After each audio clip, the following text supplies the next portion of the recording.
작년 보도에 보면 시설 입소자 중에 인권 침해나 직장 내 성희롱 가해자였던 사람이 같은 법인의 또 다른 시설에서 자원봉사자로 활동했던 사실이 확인된 바가 있습니다. 이야기 혹시 보고 받으셨습니까? 네. 언론을 통해서 알고 있습니다. 네. 그 외에도 사실 지금 매년 계속 반복되는 상황이 발생을 하고 있고 저희가 찾은 자료에 의하면 2019년에도 상습적인 성폭행 학대 사건이 있었고 더 거슬러 올라가면 2004년부터도 12년 이상의 장기간의 성추행이나 성폭행이 시설에서 일어난 바가 있었는데요.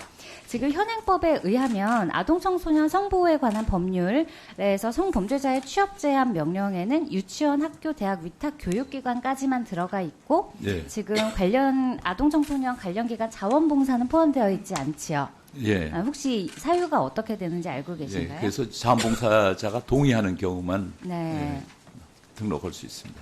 지금 동의하지 않으면 그 활동을 제한할 수 있는 법령이나 그런 권한은 없으신 거죠. 예. 그런데 여기에 대해서 실태 파악은 혹시 그럼 주기적으로 하고 계실까요? 네. 실태 파악은 정기적으로 하고 예. 계실까요?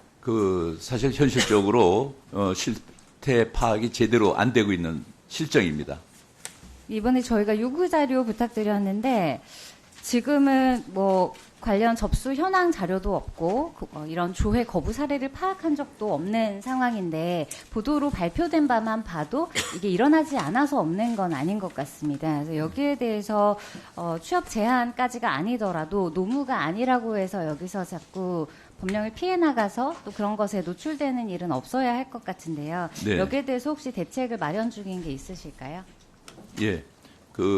저희들이 마땅히 조사 연구를 해야 되는데, 현재는,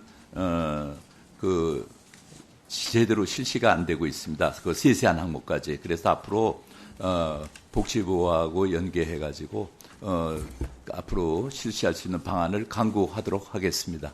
보통 취업을 할 때 우리가 뭐 한 줄 정도로 해서 조회에 동의를 한다거나 하는 것을 체크를 하게 되면 네. 기관에서 아마 조회를 하는 것까지는 가능한 것으로 알고 있는데 예. 그런 방식을 도입해서 이렇게 지원하시는 분들이 번거롭지 않으면서도 조회를 할 수 있게 한다던가 혹은 지금 자원봉사 인증관리 시스템 운영하고 계시잖아요. 네. 거기서 만약에 인증 제도 중에 만약에 여기 성범죄 조회를 한 그걸 완료한 그런 항목 같은 거를 신설을 해서 그분들을 따로 관리해서 그분들에 한해서 그 지원을 할 수 있게 요강을 바꾼다던가 하는 여러 방법을 강구를 해서 법까지 제정되기 전에도 미리 이걸 시행할 수 있을 것 같거든요. 예. 전향적이고 적극적인 네네. 조처가 올해는 나왔으면 좋겠다고 생각을 네. 합니다. 의원님 뜻을 받들어서 철저하게 준비하겠습니다. 네, 감사합니다. 아동권리부장원 네. 원장님, 앞서서 방송 관련한 아동학대 이야기가 잠깐 나왔는데요. 물론 방송의 경우에는 우리가 어느 정도 규제할 수 있는 맞습니다. 방법을 만들 수 있겠습니다만 사실 더 큰 문제는 SNS에 무분별하게 개인이 올리는 내용들인 것 같습니다. 네네. 그래서 부모가 자녀 동의를 받지 않고 올리는 경우도 굉장히 많고 어린이집이나 유치원 같은 곳에서 부모의 동의를 받았지만 사실상 아동의 동의는 받지 않은 상태에서 기관 이름으로 올라가는 사진들이 굉장히 많거든요. 네, 맞습니다. 그런데 기본적으로 부모들은 또 기관이나 학교에서 요청을 하면 동의하지 않습니다를 체크하기가 쉽지는 않은 것 같습니다. 그래서 개인적으로나 이런 활동을 통해서 많이 노출이 되는 것 같은데 이번에 딥페이크도 많이 논란이 됐던 것처럼 딥페이크뿐만 아니라 개인정보 이런 것들이 부모들이 올릴 경우에 주거지라던가 이런 것이 더 쉽게 노출되기 맞습니다. 때문에 굉장히 위험할 수가 있을 것 같습니다.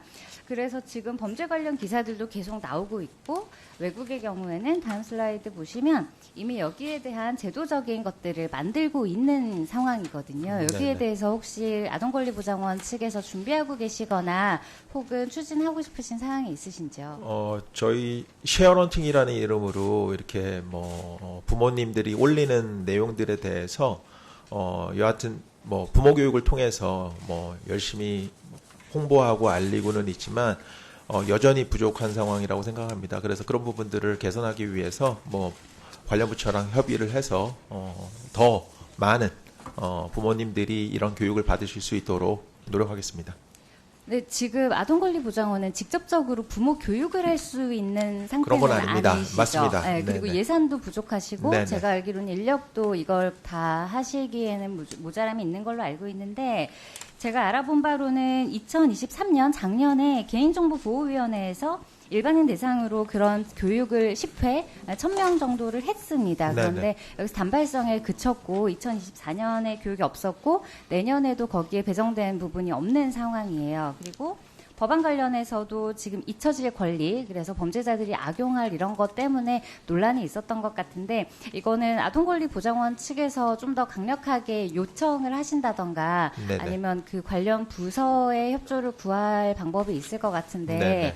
혹시 그 어느 쪽으로 뭐 논의를 하고 계신 사항이 있으신지. 뭐 디지털 환경 내에서의 아동 보호는 유엔 아동권리위원회에서도 지적한 내용이고 저희가 관련 부처 뭐 개인정보보호위원회나 문체부나 보건복지부와 함께 이런 부분들에 대해서 알고 있고 논의도 하고 있습니다. 그런데 뭐 부모님 전체들에게 알려야 되기 때문에 그런 부분들이 좀 부족할 수 있다 이렇게 생각이 됩니다. 제가 알기로는 보장원 측에서 지자체나 병원 쪽으로 해서 아동 권리에 많이 기여하신 분들께 뭐 포상을 하거나 지정을 해서 이제 시상을 해주시는 부분이 있는 것으로 알고 있는데 네네. 이런 부분 관련해서도 어떤 학교라던가 기관에서 아동들의 개인정보, 특히 영상물이나 사진에 대해서 특별히 주의를 기울이고 모범이 될 만한 사례가 있으면 이런 디지털 관련된 것들에도 하나의 항목을 만드셔서 네네. 좀 더 촉진을 하고 거기에 대한 인식이 활발해질 수 있도록 해주시면 좋을 것 같습니다. 네, 그렇게 진행하도록 하겠습니다. 네. 감사합니다.